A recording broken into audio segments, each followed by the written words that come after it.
So Dr. Kevin Shinners is a faculty member there at the University of Wisconsin-Madison. I do not know Dr. Shinners well. We just kind of met and visited through the phone here a few weeks ago when we asked him to participate in this. But if you look around through the literature and if you search the internet for people that have a substantial amount of experience and productive career working in the area of forage harvesting, efficiency, and preservation, Dr. Shinners' name rises to the top of that list. And as we were just visiting a few minutes ago, there are not very many engineers left in the country doing this kind of practical applied work that our farmers and ranchers appreciate so much. And so, Dr. Shinners, we're thrilled to have you here today. We're thankful that you would agree to join us, spend some time with us, and share some of your work with us. It's all yours. Okay, I want to make sure that the audio is working well here and you can see my slides. Is that the case? Yes, sir. Looks good. All right. Thank you. Well, thank you, David, for that introduction. As David mentioned, I am Kevin Shinners. I'm an agricultural engineer here at the University of Wisconsin. And David asked me today to talk a little bit about conserving round bale quality during outdoor storage. So when it really comes to thinking about storage losses, it's really all about the precipitation that we have on our bales that are stored outdoors. We know that the bales are going to get rained on. What we want to try to do is to make sure that that rain will get shed off the bale and that the water that's going to get shed off the bales will be drained away as easily as possible.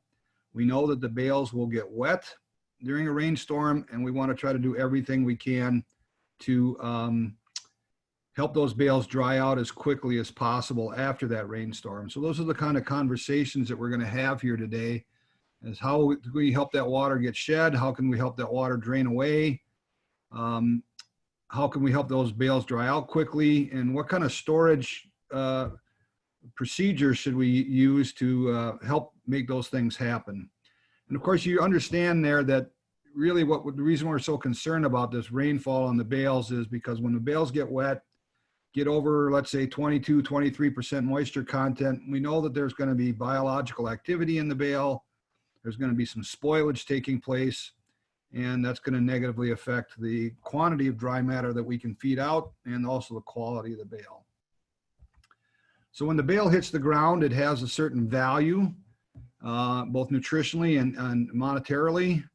After a period of storage, unfortunately, when we store the bales outdoors, they are going to weather, they're going to spoil, and we're going to have a loss of dry matter and of quality.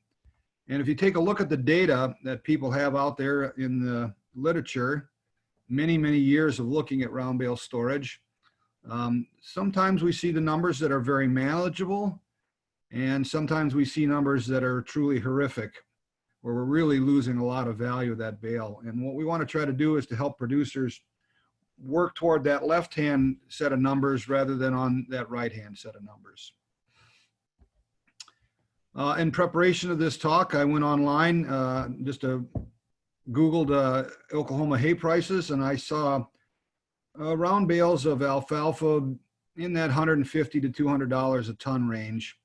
So I just estimated this bale up here on the upper left has a value of about $120. And if we have a typical loss of about 9% or so of the dry matter, well, we're going to lose about $17 in dry matter loss there. But it's really more than that, because the microorganisms that are doing that spoilage in the bale are always consuming the most valuable substrate, and they're leaving behind fiber. And so you not only lose dry matter, but you got to make up that nutrients that you lost. And that may be in the form of feeding more hay, or maybe you're going out and buying dried distillers grains. I made an estimate here of that 9% loss, and knowing the quality loss, we're probably going to lose, you'd have to spend about $12 in dried distillers grain to make up that nutrient loss. Put it all together in that $120 bale, you've lost about almost $30 in value. That's about 25% of the value before it even gets to the feeder. And we would like to try to minimize that if we could, because that's really too high a loss. So my take-home message today for you is that really to conserve bale quality during storage, it really starts with the baling activity when you make the bale. If we make dense square-shouldered bales, those bales are not going to squat as much. They're not going to touch the ground as long a distance. There's not going to be as much rejected hay where it squats. When we net wrap bales, we're going to save the leaves from that material, and the leaves are really an important part of forming a great thatch that helps that bale shed water. So we got to do that baling smart at the very beginning in order to conserve the quality of that bale in storage. And of course, in terms of the storage process, we want to be putting these bales on a well-drained surface, on a slope, so that the water will drain away from the bales when it comes. We want to be putting these bales on a line that's north to south direction so that they dry out on the east and the west side from the sunshine. Stacking bales, I'll talk more about this, but stacking bales, that is going to give you higher storage losses than if bales are rowed like you see here. And we never want to be putting bales in the shade, tree lines, along the barn or anything like that. We want to have them exposed to the sun so they'll dry. So I understand that farming has a lot of compromises. I understand that some people don't have a lot of storage space, so they need to put bales in a pyramid stack like you see in the upper right. Up here in the upper Midwest, especially Iowa, Minnesota, it's not uncommon for producers to create what we call a mushroom stack, like you see in the upper left. They like to do this near the barn, near the farmstead, because it acts as a windbreak and a snow break. I understand why they do these things, but I also want producers to understand that they're going to incur much greater losses when they store bales in this fashion as compared to putting them in rows like you see in the bottom picture there. I understand that this is a compromise, but I want people to understand what the consequences of these decisions are going to be. So a little bit on that bale shape and density, the advantages of a dense bale. Number one for me is that when you make a dense bale and it has a greater weight, you have fewer bales to handle and transport. And these are definitely not value-added costs associated with doing these activities. So the fewer bales you can handle and transport, the better. But from the storage perspective, a dense square-shouldered bale will not squat as much like you see down here in the lower right. And when a bale squats like that and it sits down on the ground, a lot of times that hay will be rejected by your beef animals. And so when we make a great bale like that, and it will stay in shape better, you're going to have less rejected hay and less losses. In terms of making that dense bale, boy, what I like to do is to really weave hard to start to make that bale, because I always say you can't really make a round bale if you don't have a round core. And so I weave quite a bit initially, and then I like to drive hard on one side of the windrow or the other so that I know that I'm dragging material on the sidewall of the baler. Because when I do that, I'm creating quite a bit of friction between the hay and the sidewall, and that helps to densify that hay and really make a nice square-shouldered bale. So those are kind of some techniques that I like personally to use to make a good-looking bale. So I know that when bales look like that and they're coming out in the field looking like that, I know that there's going to be storage problems associated with them. We don't want to make bales that look that poor. This, I'm sure you're very familiar with this, but it doesn't hurt to reiterate this point that if we weather hay, 2 or 4 inches of a weathered layer out of the outer rind of the bale, with a 6-foot diameter bale, they're still representing a good fraction of the total volume of the bale at a bit 10 to 20%. And if we make a smaller bale, a 5-foot diameter bale, now we're talking about 15 to 25% of that bale is in that weathered zone. And that's a pretty large fraction of the total bale volume. So the bigger the bale we can make, the more hay is going to be protected in the inside of that bale, and the smaller the volume of the weathered layer is going to be. And that just leads me to this point here. You may have seen this if you're on some of the blogs and for Machinery Talk, etc. There's a producer down in Texas. TJ Steele is his name, and he's shown the world that he's contracted with an engineering firm in Michigan to build them a baler that makes a 9-foot wide by 9-foot diameter bale. And just wanted to show you this picture here on the left to see when you have a 2-inch weathered layer on a bale that size, well, it's really a pretty small fraction of the total volume of the bale. And so you would have much lower storage losses with a bale that size than a more conventional 5 or 6 foot diameter bale. I do want to just mention something about thatch on the bale. It's the leaves on the stems that really help create the thatch on the bale and help the bale shed water. And grasses, which I understand you do a lot of grasses in Oklahoma with nice wide leaves, they really do form a better thatch than alfalfa does. And but no matter what you're baling, alfalfa or grass, when you wrap with net wrap, you're saving more leaves and you're going to have a better thatch. And that's one of the reasons why you typically will see slightly better storage losses or fewer or smaller storage losses with grass hay than you will with alfalfa, is because of those broad leaves that form a great thatch. Just a little bit of data here from a couple years ago for us. And David mentioned that you're seeing a lot of net wrap being used, and that's great because not only are you being more productive with net wrap, you're spending a lot less time waiting for that bale to wrap. You're only turning that bale maybe 3 to 4 times when you wrap with net, where you're sitting there spinning that bale maybe 25 or 30 times when you wrap with twine. And the problem with that, especially with alfalfa, is that you're knocking the leaves off the stem. You can see here that the losses during wrapping were about 3 times as much when we wrapped with twine. And that leaves just stems on the outside of the bale, and that doesn't form a very good thatch. And that's one of the reasons why you see greater losses with twine wrap bales than net wrap bales. This was really driven home to me.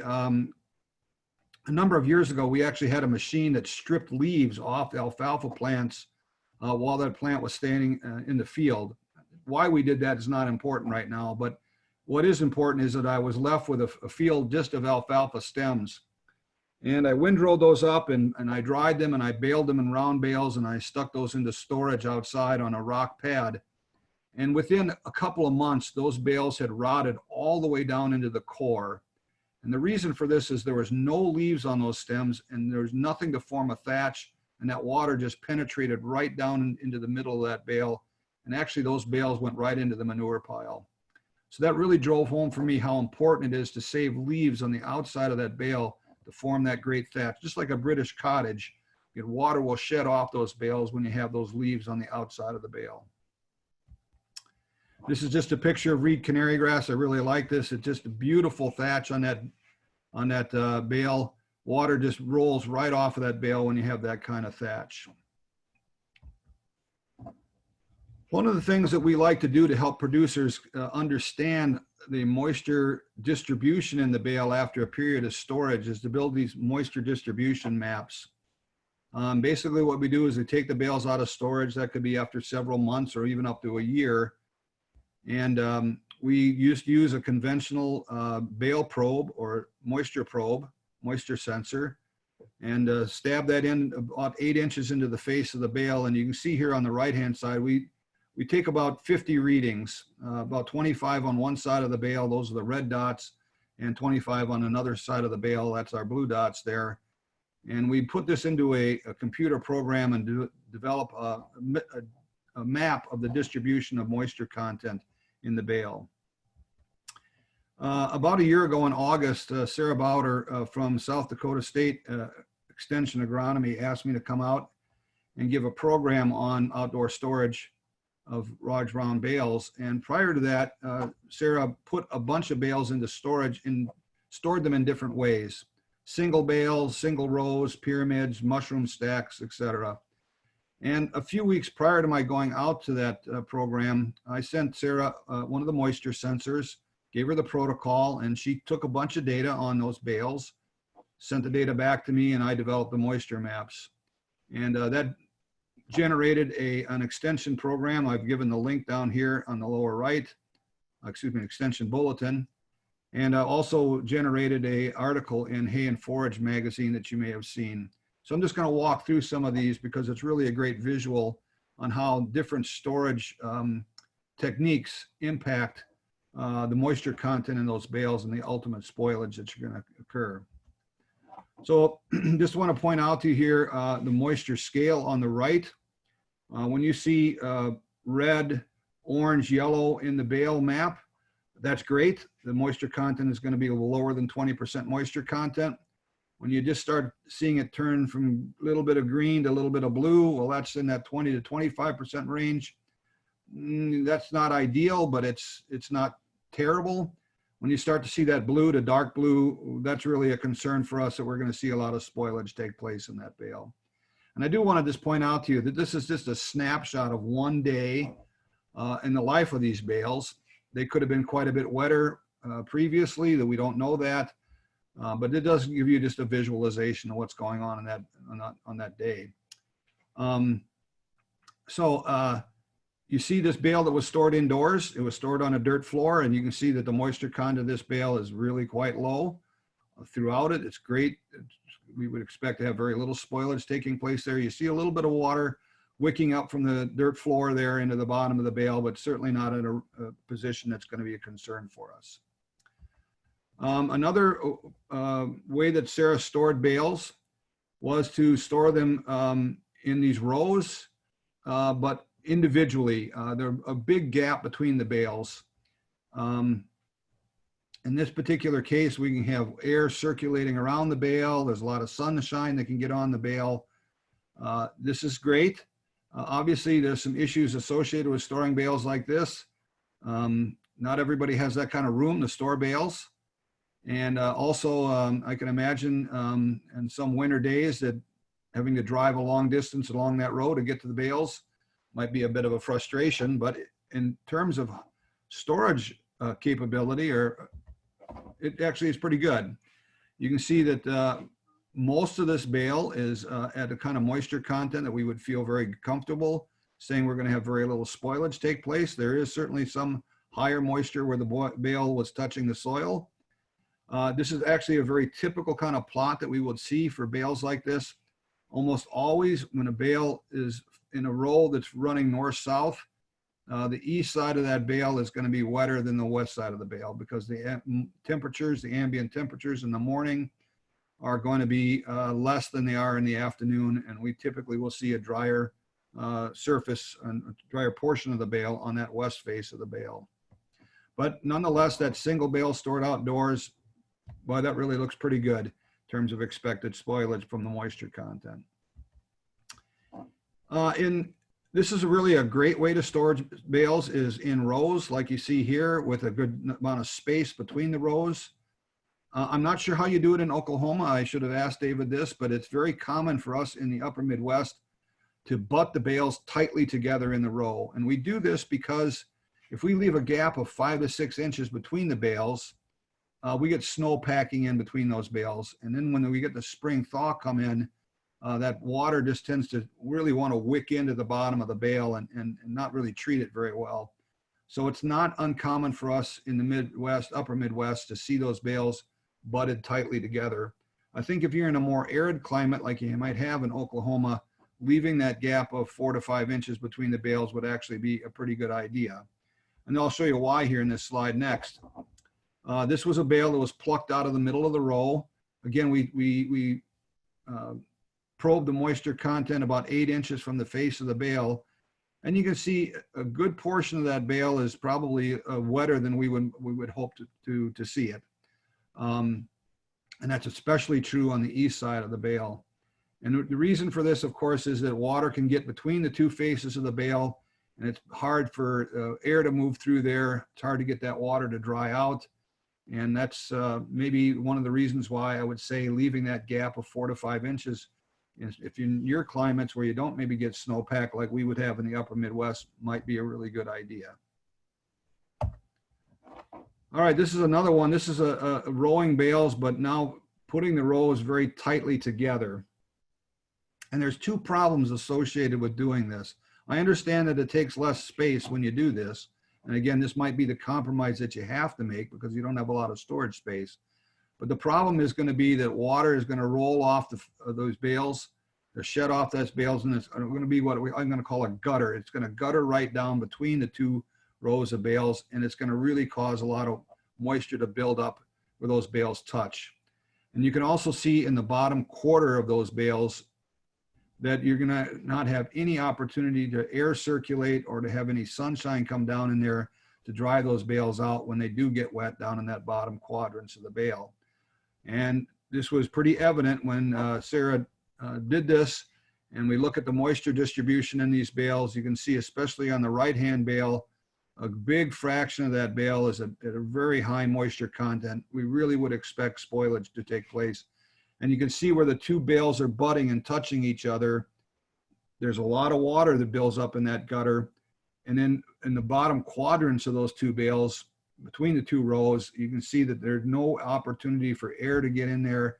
Sun can't get in there to dry those bales out. They're going to sit there and be wet for a long period of time. We can expect a lot of spoilage in that particular case. I already mentioned in parts of the upper Midwest, this is a very popular way to store bales. We call this the mushroom stack. I'm not sure if you see this much in Oklahoma or not. Maybe you can tell me after I'm done. But this is really a scenario that works very good for as a windbreak or a snow break, but in terms of storage capability, it's not a very good practice. Water that's going to shed off those top bales is going to go right down to the bottom bales. And those bottom bales are going to be turned up like a tin can, and that water is just going to drain right through the layers of that round bale on the bottom and just sit in there. And in particular, this producer here, he's really left a great big long flat face for rain to pour into those bales and the snow to pack into them. You can expect that the losses in those bottom bales are going to be pretty bad. And in fact, here, when we look at the mushroom stack maps, the top bale is great. The wind is blowing, the sun is shining on those bales. They're nice and dry, but all that water that shed off that top bale has gone into the bottom bale. And if you look at that bottom bale, it's just almost like a sponge. It's just at very high moisture contents.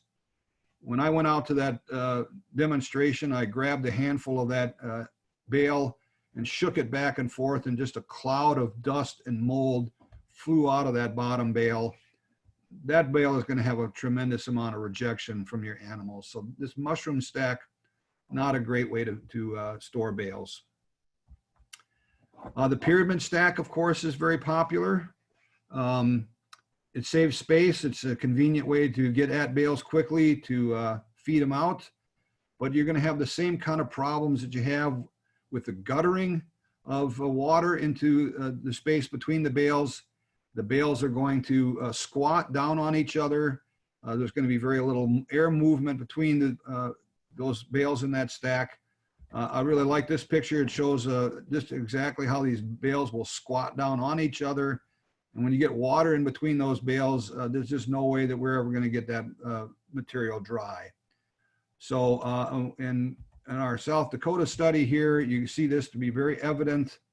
The bottom bales, especially those on the east side of the bale, of the stack, are extremely wet. Large portions of the bales are going to be well over 35% moisture content. A great deal of spoilage is going to take place in those bales. I want to just speak a little bit about drainage. When we do form a really good thatch in the bale, water is going to drain off of that round surface that we've designed it to do that. And some of that water is going to drain down and drop off what we call the drip line. That's at the 3 and 9 o'clock position on the bale. Some of that water will drain off like that, but because of surface tension, you also will get water that'll flow all the way down the surface of the bale and end up in the bottom of the bale and in the ground. And what we want to try to do is to promote conditions where that water can drain away. And here you see an example of bales that were made in the same field, stored the same length of time, one on a rock pad, that's one on the left, and one right on the soil, and that's the one on the right. And you can see what a difference it made in that bale, or in those bales, to have a situation where the water will drain away from the bale. That bale is much drier than the one that was sitting right on soil when we didn't have that good drainage situation take place. So let's talk about some options for drainage. I've seen lots of different things being used, telephone poles, trees, setting those bales up off the ground in that fashion. I've done a fair bit of placing bales on pallets myself. I'm not a big fan of pallets. They do get the bale off the ground, but actually the bale gets quite wet where the slats of the pallet come across. The pallets get soaking wet, and so they're miserable to handle. And I'm not sure how you guys are for hired help, but the people I hire seem to always want to drive over and smash those pallets, and just makes a miserable mess. They're heavy to handle. Not a big fan of pallets personally. What I actually use quite a bit is a rock pad. And when I'm going to talk about a rock pad, I'm not talking about gravel. I'm talking about what I call river rock. This is rock that's 1 to 2 inches in diameter. And this producer on the left here actually made a really nice system. They excavated a trench, a small shallow trench, laid in some treated lumber timber in there, and then put the rock pad in there. And so this is going to be almost a permanent type of rock pad. That's really going to give great drainage and also have long life of that rock pad. There's quite a bit of effort that went into that, no doubt about that. My rock pads tend to get wider and flatter with time as we drive over them. And that's one of the negatives of the rock pad, that certainly this operator over here on the left would not have that problem. So it's a great way to do that. I do want to talk a little bit about twine versus net wrap. And then David told me that most producers are using net wrap now, and I really think that's great. Just to want to make sure that you're clear on some of the differences here. This was alfalfa, and again, we don't do a lot of grass here in the upper Midwest, but we do a lot of alfalfa. We stored these bales for about 5 months and about 12 months. Stored them with sisal twine, plastic twine, and with net wrap. And you can see with sisal twine in our climate, within a couple of months, that sisal twine is rotted and the bale falls apart. The bale loses integrity. A great deal of the bale is going to squat down on the ground. That really promoted very high losses associated with it. The plastic twine obviously doesn't rot. It forms a much tighter bale within sisal twine. The problem with the plastic twine, again, was the fact that we were rotating the bale in the bale chamber 25 to 30 times, knocking the leaves off that bale. We lost the thatch. The net wrap, we're only rotating 3 to 4 times in order to get that bale wrapped up. The leaves are going to stay on that bale, that form a great thatch. It's really all about the difference here, is about the difference in the thatch, and you have lower losses with net wrap than you do with twine. And in the upper Midwest here, just like you folks in Oklahoma, we're seeing most people are using net wrap now, who are really serious about the business. So I want to just finish up here briefly talking about best storage practices. Bales are net wrapped. They save the leaves. They're creating a great thatch so water can drain off the bales. These bales are stored on a gentle slope on a well-drained surface, hopefully. The bales are not shaded. We're not putting them under tree lines, not up against the barn. They're rowed up in rows that are north to south, so you never have that north face, but never gets any sun. Ideally, we would have these bales on a southern exposure, again, to increase the opportunity for the bales to dry. And putting the bales at least 3 to 4 feet in the rows, at least 3 to 4 feet apart, so that the sun can get down at those bottom quadrants of the bale, the air can circulate around, and we can get those bales dry after our rainstorms. And it's not easy to do, but managing the vegetation around the bales, that certainly is going to promote airflow and better storage characteristics. So some alternatives I just want to mention to you. I'm not sure how much of this goes on in Oklahoma. There is an alternative to net wrap, and that's a breathable film. It's a film that has little micropores in it. It's very similar to the material that you might see in a Band-Aid that goes over the top of the wound. It's got little micropores in it that let moisture escape, but the pores are in such a fashion that water can't penetrate that. And this material will provide very good conservation of storage during that storage period. And the only issue really associated with it is it's a relatively high cost compared to net wrap. Probably adding, I'm not exactly sure on the numbers, $3 to $5 per bale is what you're going to be adding to the bale. And I mentioned to David, I saw some people selling round bales at $25 to $30 a bale in Oklahoma, and definitely probably going to struggle to make this breathable film be cost effective when you're trying to sell a bale for $25 a bale. In the upper Midwest, a lot of producers are just getting sick of trying to get their hay dry. They're just throwing their hands up and saying, I'm not doing this anymore. So they're making baleage. This is a very common way to do round bales now. They're cutting today and they're letting the material wilt to around 45 to 50% moisture content, and then baling that stuff up the next day, wrapping it in the stretch film and fermenting this material. Makes outstanding feed, keeps the water off the bale. Really a great way to do it if you can justify the cost. I'm also hearing a lot more people interested in wrapping, because they have the line wrapper, they're interested in wrapping dry hay as well. If they're making dry hay and they want to keep the water off of it, this is not a bad way to go about that. Excuse me.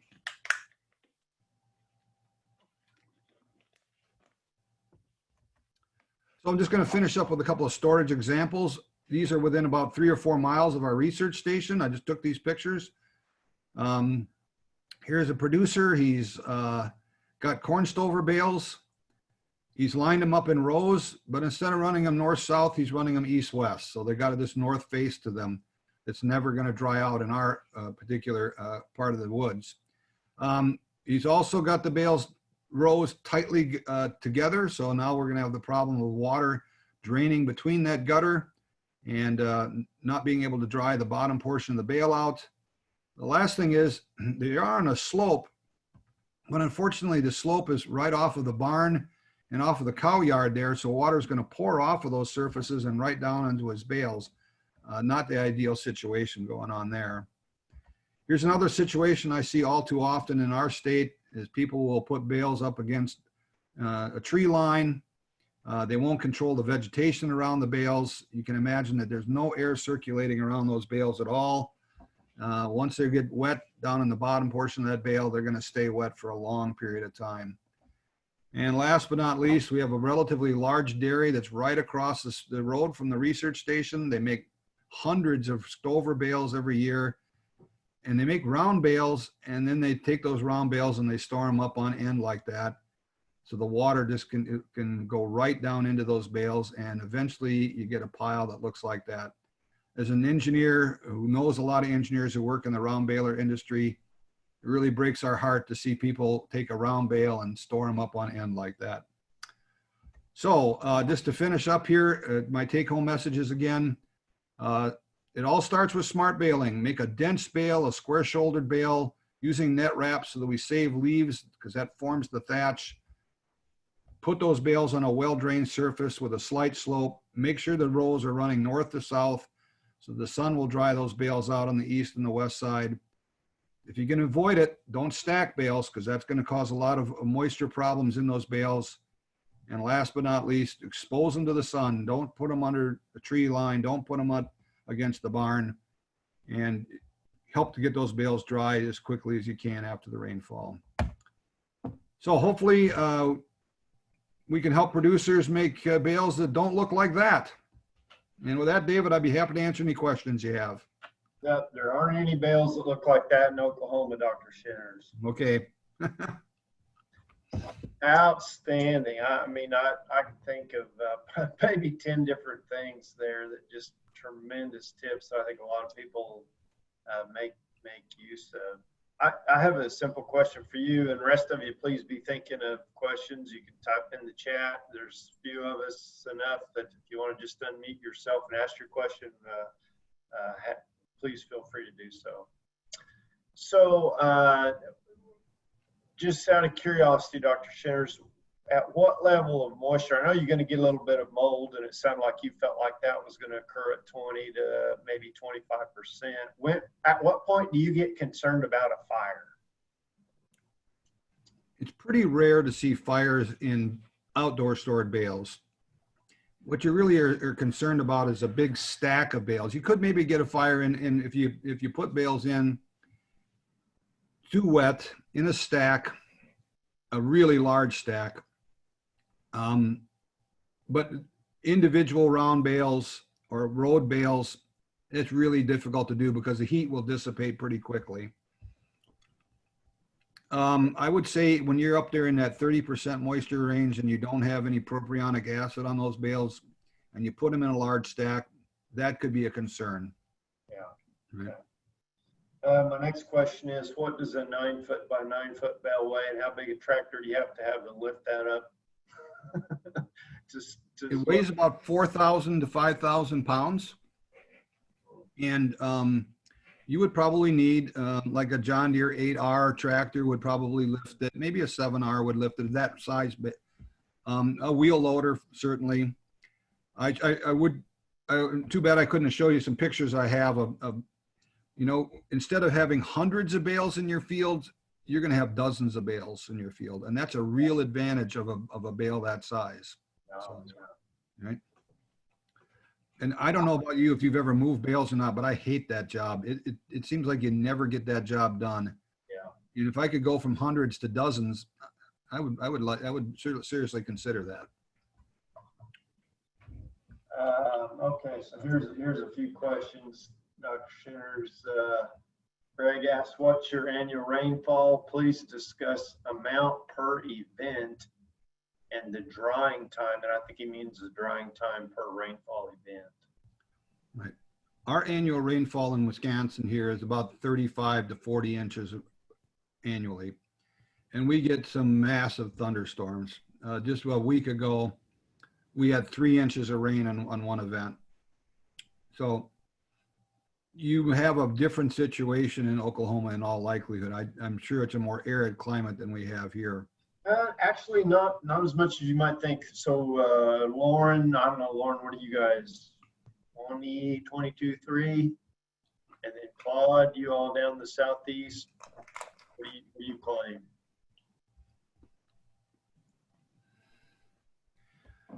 We run up in the, you know, in McCurtain County and Choctaw County, and 50 plus inches, if that's what you're asking. Yep. But, you know, and then you get up here to the northwest, it tapers off. So I'm gonna say 35 to 56, that range. Lauren says 19 to 21. So we've got a wide range. Right. Well, if you have 50 inches of rain a year, those bales are going to see a lot of rain. And well, you want to do everything you can to help keep those bales dry. Now, another part of that question was, how long does it take the bale to dry out? That's so variable. When does the rain occur? Is it nighttime? Is it daytime? Yeah, it's hard to say.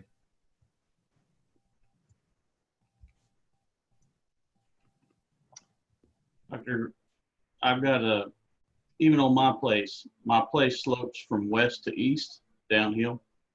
So is it better to have those bales, you said running north and south so they get more sunlight? I always run them east and west because that's the way the slope of the hill goes. Which one would be better? Oh, wow. You asked a tough question there. Do you get snow? No, not really. Not to count anything. Okay. I would say getting the water draining off the bales is probably a good way to go. When you're in an area where you're getting a lot of snow, that snow packs in on that north face of the bale, if you run the rows east to west, that's really a real big problem, especially when that spring thaw comes. And in our climate up here, you know, we're hundreds of miles to the north of you. Our daylight length is quite short. Those bales just really struggle to get dry in the spring. So I would say if getting the water away from the bales is probably, in your case, is probably the best way to do it. And that's what you're doing now. At least I'm doing something right. Thanks. Another question? Dave, I have a question. I had a producer hit me up about moisture level in the hay being too high, and I'm I visited with Earl about it, and he was very beneficial. So Dr. Shiner talked about the baleage and being 40–45% moisture. You know, I understand the fermentation process, but isn't there still a considerable amount of waste in that baleage with 40–45%? And what is the threat of mold, and how high is the mold content and some of that stuff? So David will have to ask me back again sometime to talk about baleage, because it's an entire conversation. Lots of things to learn about that. But one of the great things about baleage is it works at a pretty wide range of moisture contents. I would say baling it at 65% moisture is the wrong thing to do. You end up getting a lot of condensation on the outside of the bale that tends to create a spoilage problem. But at 55–45% moisture, we don't see that kind of condensation taking place. I have made successful baleage down into the 30% moisture range. It barely ferments, but if you keep that bale well wrapped and you use the bales quickly, you will be surprised at how good a feed you can make with that. It really is a very forgivable system. And that's why it's really gaining a lot of traction, is because it's so successful across a wide range of moistures. And I'll tell you, if you bale at 45 or 50% moisture and you wrap with the right number of layers and good film, you will see no spoilage on those bales. Dr. Shinners, what is your projected cost per ton of dry matter with that system? Not the actual product, but the wrapping. Well, the wrap itself is going to be $4 to $5 per bale, but you got to figure in the cost of the equipment, and then a line wrapper is not inexpensive. It's anywhere from $35,000 to $50,000 or more, depending upon how many options you put to it. So, some producers share that equipment. The unfortunate part of sharing equipment like that is everybody's bales are ready at the same time, of course. There's a pretty thriving business of people who do custom wrapping. There's another option. Or rental bale wrappers can be rented. I guess for our producers, they're just so stressed by trying to get hay dry, and they don't want to make haylage because they don't want to have forage harvesting equipment. The baleage just offers them a really good compromise across that system. So I think your producers, once they started doing baleage, will find that they're going to have really great feed to put in front of their animals. Okay, very good. Actually, we have a speaker to talk about that, Dr. Wayne Koblenz. Okay. More of a nutritionist, but he's going to talk about at least the nutritional aspects of baleage. But Dr. Shinners, we definitely would like to have you back sometime to talk about the baleage topic more specifically. We're hearing a little more about it all the time. At least that's my perception here in the state of Oklahoma. Okay, so I'm going to ask Lexi's question here, and then the rest of you be thinking about your questions. Lexi says, if you don't have the land area to store or to space bales out so they aren't sitting next to each other and can drain, what's your next best stacking option? Well, the best one is going to be to put them in a pyramid stack and to tarp them. And I'm not sure how many people in your audience have tarped bales before, but I don't wish that on my worst enemy. I hate that dang job. I hate even watching my students do it when I sit in the pickup truck. Yeah. I don't know how wind blows in Oklahoma compared to the prairie up here in Wisconsin where our research station is, but it really does. That's the best way to make sure that your bales are going to be of good quality, is to tarp them in some fashion, because putting them in a pyramid stack, I know it saves space, etc. But man, that is really, it's really a troubling problem of the water just doesn't want to leave those bottom bales. and they're going to spoil more than you would like. So we've done some tarping. I've done some tarping here with ammoniation of low quality hay. Yeah. We got a little bit of experience with that, and yeah, we have, in my humble opinion, Nathan, we have terrible wind in this part of the country, and it is the number one drawback. I think that the labor we can handle, sealing around the edge we can handle, but the wind, you know, I don't care how stout, what heavy mill plastic you use, the wind eventually gets it. Yeah. So, let's see. Anybody else? And just somebody else get ready and ask a question, but I've got another one or two for Dr. Shinners. So I think we're seeing a little bit of an increase in the square balers here, obviously more in the kind of the alfalfa pockets we have, but there seems to be a little bit more interest than all the time. Obviously with really good quality hay, it is easier to market because it transports well. What are you seeing? What do you project? What big square balers compared to round bales? Wow. Big square balers are quite a bit more expensive and take quite a bit more tractor to operate than a round baler. Okay. I would also say that it takes a little bit greater level of operator experience and skill than a round baler. Okay. I will recommend this to you if anybody asks you the question. I think you want to be promoting a 3x4 cross section as compared to a 3x3 cross section. They're just fewer bales to handle. They stack better on a truck. They're safer because they don't tip as easily. The 3x4 bale size is really the way to go. Okay. You do need to get your hay a bit drier with the big square bale than you do a round bale because it's going to be a denser package, and you're going to have more opportunity for heating in that big square bale than you will with a round bale. So that's a little bit more of a challenge. Yeah, the last thing is you can't store round or square bales outdoors unless you're going to tarp them. Just bottom line, you cannot do it. Okay. Right? Unless you're interested in having your hay rot. Well, that's why we're here today, because we're not. So Claude asks, Dr. Shinners, on your rock pad,